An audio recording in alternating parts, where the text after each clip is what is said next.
Hello everybody, welcome back to HardReset.Info channel. Today I'll show you how to easily restart your CHiQ L32.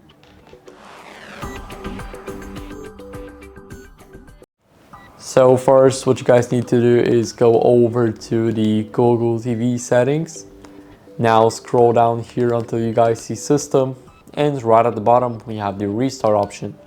So now click restart, and all you have to do is just wait for the TV to turn back on. So it will probably take around 15 to 20 seconds to turn it back up.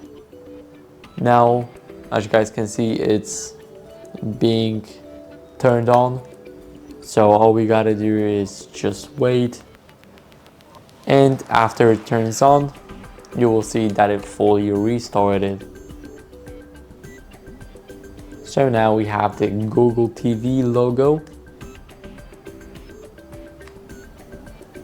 and all we have to do now is just wait a couple of more seconds, and now the screen goes black, and here we have our Google TV. So that's it. This is how you guys can easily restart your CHiQ, and yeah, goodbye.